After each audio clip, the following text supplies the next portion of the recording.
اس video میں ہم یہ سیکھنے جا رہے ہیں کہ پولپس کی وجوہات یا کارن کیا ہیں اور کس طرح ہم انہیں ٹھیک کر سکتے ہیں۔ اسلام، میرا نام ڈاکٹر جوشی ہے اور میں اپنے چینل میں آپ کو خوش آمدید کہتا ہوں۔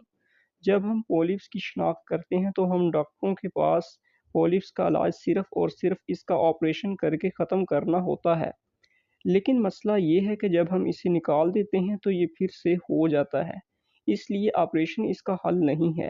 میں اس ویڈیو میں آپ کو دو نظریات کے بارے میں بتاؤں گا، ایک آیورویدک اور دوسرا ایلوپیتھی کے بارے میں۔ آیورویدک ایک پرانا طریقہ ہے اور ایلوپیتھی ایک نیا جدید میتھڈ ہے۔ یہاں ہم پہلے آیوروید کی بات کرتے ہیں۔ اس طریقہ کا کہنا ہے کہ پولپس ہمارے جسم میں کافہ کے بڑھ جانے کی وجہ سے ہوتے ہیں۔ یہاں کافہ کا مطلب ہے بہت زیادہ میوکس اور فیٹس، جبکہ یہاں کافہ کا ایک وسیع مطلب بھی ہے جس کے لیے یہ ورڈ استعمال کیا جاتا ہے۔ اس میں یہ مطلب یہ بھی ہے کہ ہم زیادہ میوکس اور فیٹس اپنے جسم میں پیدا کر رہے ہیں یا ان کا توازن بگڑ چکا ہے، اس لیے ہم اب اسے کیسے ختم کر سکتے ہیں۔ اس کا کیا حل ہے کہ ہمیں کافہ اور مصنوعات کو اپنے جسم سے ختم کرنا ہوگا۔ کچھ چیزیں جو ہمارے جسم میں کافہ کی زیادتی کا باعث بنتی ہیں ان میں آلو، ٹماٹر، چاول، کیلے اور سرخ گوشت شامل ہیں۔ یہ وہ ساری اقسام ہیں جو خوراک میں میوکس کو ہمارے جسم میں بڑھاتی ہیں یا بڑھانے کی کوشش کرتی ہیں۔ اگر ہمیں اس کا علاج کرنا ہے تو کافہ کو کچھ عرصہ کے لیے اپنی خوراک سے نکالنا ہوگا۔ اس کے لیے آپ کو انٹرنیٹ پر جا کر کافہ کی لسٹ چیک کرنا ہوگی تاکہ یہ دیکھ سکے کون سی چیزیں آپ کھا سکتے ہیں اور کون سی نہیں۔ دوسری بات یہ کہ آپ کو روزانہ کی بنیاد پر ہلکی ورزش کرنا ہوگی۔ میں یہ نہیں کہتا کہ آپ جم جوائن کر لیں یا کوئی دوسری بڑی ایکسرسائز کریں، بلکہ آپ کو روزانہ 30 منٹ کے لیے ہلکی پھلکی ورزش لازمی کرنا ہوگی۔ اس سے آپ کی باڈی میں کافہ جلد برن ہونا شروع ہو جائے گا۔ اب ہم یہ دیکھتے ہیں کہ ایلوپیتھی میڈیکل سائنس کا اس کے بارے میں کیا خیال ہے۔ یہ سائنس کہتی ہے کہ پولپس ایک طرح کے ٹیومرز ہوتے ہیں جو کہ کینسر تو نہیں ہو سکتے، لیکن ان میں 10% کینسر میں تبدیل ہو سکتے ہیں، اور ہم یہ نہیں جانتے کہ ان میں کون سے ایسے مریض ہیں جو کینسر والے پولپس رکھتے ہیں۔ تو اس لیے ہم سیف سائڈ کی طرف چلتے ہیں۔ کون سی ایسی چیزیں ہیں جو پولپس کو بڑھاوا دیتی ہیں، کیونکہ ہم پولپس کو ساتھ لے کر تو پیدا نہیں ہوتے ہیں بلکہ یہ ہماری باڈی میں گروتھ کرتے ہیں۔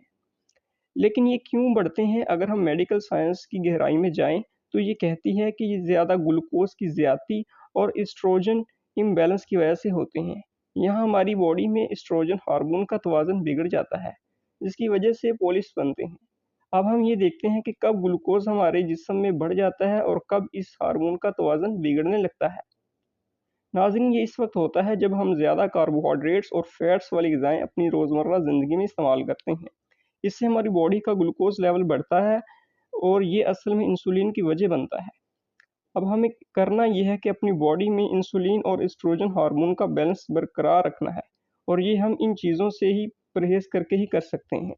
یہ چیزیں چاول، آلو، کیلے، سرخ گوشت ہیں۔ جی، یہ وہی چیزیں ہیں جو میں نے آیورویدک طریقہ میں بتائی ہیں۔ یہ ایک طرح کی حقیقت ہے کہ اصل میں یہ دونوں طریقے ایک ہی چیز بتا رہے ہیں، لیکن ان کے بتانے کا انداز مختلف ہے۔ حتیٰ کہ یہ بات آپ کے لیے بڑی دلچسپ ہوگی، جو سبزیاں آپ کافہ ڈائٹ میں دیکھیں گے وہ کریسوفرس ویجیٹیبلز ہیں، اور آج سے 5000 سال پہلے آیوروید میں کہا گیا ہے، اور آج کی میڈیکل سائنس بھی کہتی ہے کہ یہ کریسوفرس سبزیاں ہماری باڈی میں انسولین لیول کم کرنے کے لیے انتہائی مؤثر ہیں، اور یہ بہترین اینٹی کینسر بھی ہیں۔ اس لیے یہ دونوں طریقے ایک ہی بات کو یہاں سمجھانے کی کوشش کر رہے ہیں۔ اگر آپ پولپس کو ہٹانا چاہتے ہیں تو آپ کو اپنی خوراک متوازن کرنا ہوگی۔ اگر آپ اپنی خوراک میں توازن نہیں رکھتے تو یہ پولپس پھر سے بن جائیں گے، چاہے آپ ان کا 5 مرتبہ بھی آپریشن کروا لیں۔ میرے پاس کئی پولپس کی خواتین مریضہ آئی ہیں، لیکن ان کی ایک ہی شکایت ہے کہ یہ پھر سے ہو جاتے ہیں، جبکہ ہم نے کئی مرتبہ ان کو آپریشن بھی کروا لیا ہے۔ اس لیے میں نے آپ کو ان کی وجوہات بتا دی ہیں، اور وجوہات اصل میں کافہ اور انسولین ہی ہیں۔ یہ سٹریس کی وجہ سے بھی ہو سکتے ہیں، کیونکہ سٹریس میں ہماری باڈی سکون لینا چاہتی ہے۔ یہ ایک ہمارے جسم میں مدافعتی نظام کی طرح ہوتا ہے۔ اگر ہم انسولین لیول کو اپنے جسم میں کم کریں گے تو یہ سٹریس ہارمونز کم ہونا شروع ہو جائیں گے۔ اس لیے میری یہ تجویز ہے کہ اگر آپ ان کو ختم کرنا چاہتے ہیں تو آپ کو اچھی خوراک اپنی ڈائٹ کا حصہ بنانا ہوگی، تاکہ آپ اپنے جسم میں کاربوہائیڈریٹس، فیٹس، بیڈ فیٹس کو کم کر سکیں۔ اس کے لیے یہاں آپ کافر ڈائٹ اپنا سکتے ہیں اور روزانہ ورزش کو اپنا معمول بنا سکتے ہیں، تاکہ ان کاموں کے کرنے سے آپ کے پولپس کی گروتھ رک سکے۔ اس کے علاوہ آپ اپنے قریبی ڈاکٹر سے مل کر کچھ ادویات لے سکتے ہیں جو اس کی علامات کو کم کر سکیں۔ لہٰذا یہ میری تمام تجاویزات ہیں، امید ہے کہ آپ ان کو فالو کریں گے اور ایک اچھی زندگی گزاریں گے۔ بہت شکریہ۔